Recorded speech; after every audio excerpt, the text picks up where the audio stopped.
Assalamualaikum warahmatullahi wabarakatuh. Perkenalkan, nama saya Alia Arsa, saya dari kelas 10-1. Di sini saya akan menjelaskan tentang teks biografi. Di sini ada 5 bagian yang akan saya jelaskan tentang teks biografi. Pertama ada pengertian, lalu ada ciri-ciri, manfaat, struktur, dan terakhir juga ada contohnya. Baik, di bagian pertama ini ada tentang pengertian teks biografi. Teks biografi adalah teks yang berisikan kisah atau suatu tokoh dalam mengarungi kehidupannya. Teks ini ditulis oleh seseorang agar tokoh tersebut dapat diteladani banyak orang. Umumnya teks biografi berisikan sejarah hidup seseorang sejak lahir hingga saat ini, bahkan sampai tokoh tersebut meninggal dunia.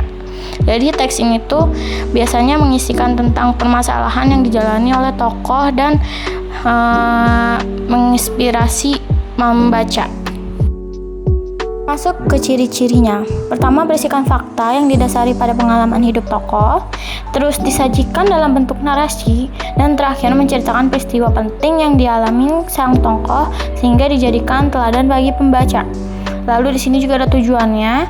Tujuan teks biografi untuk menceritakan kehidupan seseorang, mulai dari latar belakang keluarga, pendidikan, dan pengalaman hidupnya, sehingga pembaca dapat mengambil hikmah atau menjadikannya sebagai inspirasi dan menerapkannya dalam kehidupan sehari-hari.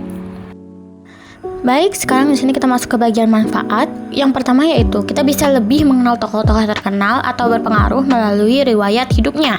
Yang kedua, kita bisa dapat melihat sisi perjuangan hidup seseorang hingga mencapai kesuksesan dan menjadikannya sebagai pelajaran. 3, memotivasi diri sendiri untuk bisa sukses dan pantang menyerah seperti kisah sang tokoh.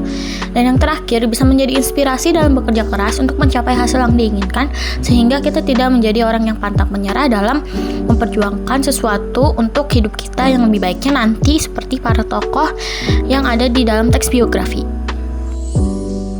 Di sini kita masuk ke bagian struktur teks biografi. Yang pertama ada bagian orientasi. Orientasi ini merupakan bagian awal dari struktur teks biografi yang biasanya berisi pengenalan tokoh, latar belakang kisahnya, atau peristiwa yang akan diceritakan pada bagian selanjutnya. Orientasi ini berfungsi untuk memudahkan pembaca dalam memahami informasi dasar sehingga pembaca tahu apa yang akan dibaca. Yang kedua ada kejadian atau peristiwa penting. Kejadian peristiwa penting ini merupakan bagian yang isinya kejadian-kejadian utama dalam tokoh yang biasa dialami tokoh ini, merupakan kejadian-kejadian penting dan disusun secara kronologi sesuai urutan waktu.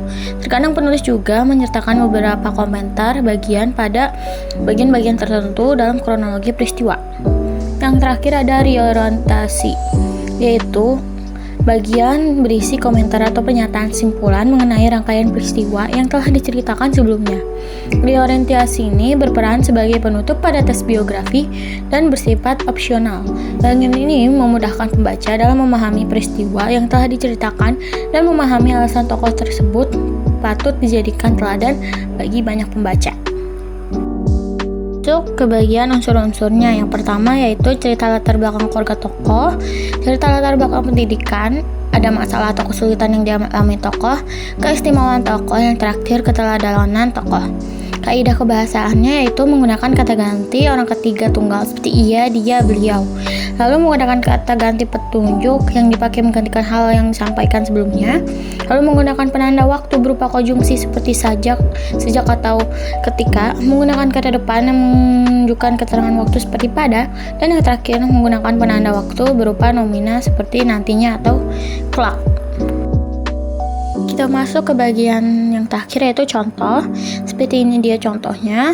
Di bagian awal terdapat orientasi yaitu pengenalan tentang Raden Ajeng Kartini, seperti latar belakangnya, lahir di mana, dan peristiwa penting.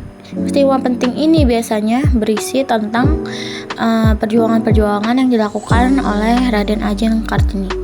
Dan terakhir bagian orientasi yaitu tentang penutup dari kisah Raden Ajeng Kartini dan berisi tentang simpulan-kesimpulan agar memudahkan pembaca mengerti tentang teks biografi atau tentang Raden Ajeng Kartini.